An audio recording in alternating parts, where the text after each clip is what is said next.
नमस्कार। सब থেকে আগে পুরো বিশ্বে থাকने वाला প্রত্যেক সনাতনী ভাই বোনকে আমার নমস্কার এবং প্রণাম। আর যত পুরো বিশ্বে বুজুর্গ মহিলা এবং পুরুষ আছেন তাদেরকে পা ছুঁয়ে আমার প্রণাম। আমি বলছিলাম ভাই বোনরা, এবার এই যে এক্সামিনেশনে বারবার পেপার লিক, এই এক্সামে পেপার লিক, নিটে পেপার লিক, ইউনিভার্সিটিতে পেপার লিক, জেপিএসসিতে পেপার লিক, ইউপিএসসিতে পেপার লিক, কিন্তু এটার থেকে মাননীয় মোদিজি এবার পুরা মাইন্ড মেকআপ করে দিয়েছে। না, এটা ভারতবর্ষে থাকতে দেওয়া যাবে না। তার জন্যই উনি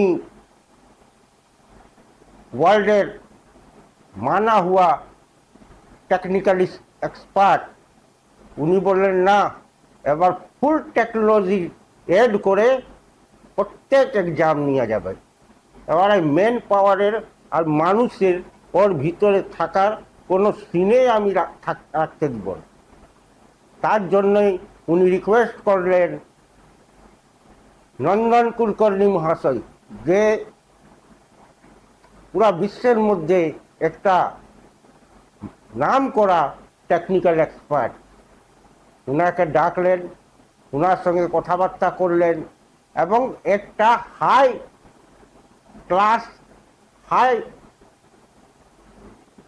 পার্সনদের একটা কমিটি গঠন করলেন। ওনাকে বললেন, কুলকর্ণী সাহেব, আপনি এমনি টেকনোলজি বানান কি যেন আর কোনো মানুষের পরীক্ষার কোশ্চেন পেপার সেট করতে বা কোশ্চেন পেপারকে মানে কে কোথাও থেকে বার হবার কোনো সিন যেমনি ভবিষ্যতে না থাকতে পারে। আমি চাইছি ভারতবর্ষে আনেওয়ালা যত পরীক্ষা আছে সব পরীক্ষা একদম ট্রান্সপারেন্টভাবে হোক, আর আমাদের যে ছাত্রছাত্রীরা আছে ওরা ট্রান্সপারেন্টভাবে পরীক্ষার আনন্দ নিতে পারে, নিজের মেরিটের বেসিসে ওরা যে পরীক্ষায় বসেছে ওটাতে মার্কস পেতে পারে এবং নিজের হিসাবে থাকতে পারে। মানে কোনো গণ্ডগোল আর থাকতে দেওয়া চলবে না। অনেক হেজিটেশন চলে আসছে, ডিপ স্টেট 100, 200, 500 কোটি টাকা ছিড়াই দিচ্ছে কোনো একটা ফালতু টপিককে ধরে, আর ডিস্টার্ব করার কাজ ভারতবর্ষকে করছে, ভারত সরকারকে করছে। এই জন্য এবার এটা আমি রাখতে চাই না। এবার প্রত্যেক ক্ষেত্রে আমি টেকনোলজি ঢুকিয়ে দেব, তবেই কিছু এদের মুখ বন্ধ থাকবে। এরা তো আমাকে গাল দিচ্ছে, ঠিক আছে, গাল দেখ না ভাই, আমি কই মানা করেছি, কিন্তু আমার যে সাপোর্টার, হার্ড সাপোর্টার কিছু আছে, ওরা তো ইন্ডিভিজুয়ালি যে যে কেস করছে, কি হার হবে বলুন তো। এই দীপক আর এই দাস যে ওর প্রবক্তা, সব এরা সিপিএম মাইন্ডেড। বাংলায় যত ছিল সব 10-20টা সিপিএমের আছে না, এসএফ, সিএসএফ, ফালনা, এসএফ, এই ওই আমি ঝামি, সব গুন্ডাকে জড়ো করে আর একটা আন্দোলন বার করে, কবুও কারো নামে, যেমনি ককরোচের নামে বার করে দিল। আর মুদ্রাটা রাখলো কি স্টুডেন্টের, আর স্টুডেন্টরা বুঝলো নাই। আর যদি মোদিজি মাননীয় প্রধানমন্ত্রী না থাকতেন তো কত স্টুডেন্টের কেরিয়ার বরবাদ হয়ে যেত, কত স্টুডেন্টের উপর মানে দেশদ্রোহী ধারা লেগে যেত। কিন্তু উনি প্রধানমন্ত্রী বললেন না, ওরা বাচ্চা মানুষ, ওদের থেকে ভুল হয়েছে না, ভুল করানো গেছে, তার জন্য ওদের উপর কোনো আঁচ যেমনি না আসে এই ব্যবস্থা আপনারা রাখবেন। উনি হোম মিনিস্টারকেও বললেন, প্রত্যেক স্টেটের চিফ মিনিস্টারকে বললেন, আর সুপ্রিম কোর্টও বলল কি না, স্টুডেন্টের উপর কোনো দাগ দেওয়া যাবে না, স্টুডেন্টকে এখান থেকে ফ্রি করা যাক।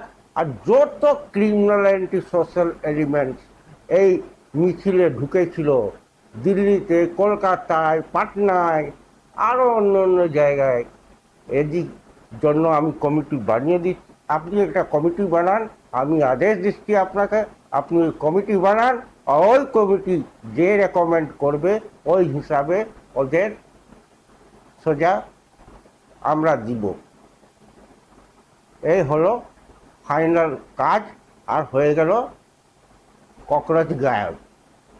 এবার ককরোচ এর 200 কিছু সংখ্যা আছে যে ধরাই, যে নিচে ককরোচ পার্টির লোক বলে। এবার যা দেখ কবে বার হবি। যাই হোক, আমি এই ভিডিও আজকে এখানেই শেষ করছি। আর আপনাদের থেকে অনুরোধ করছি,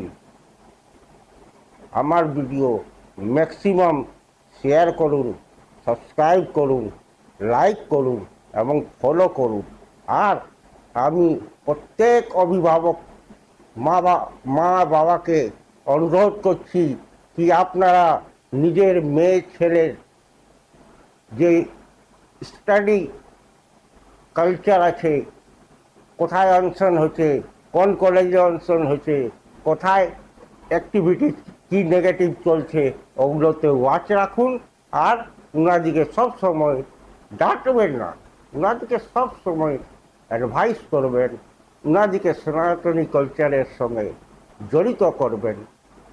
এর নিবেদন করে আমি এই ভিডিও শেষ করছি।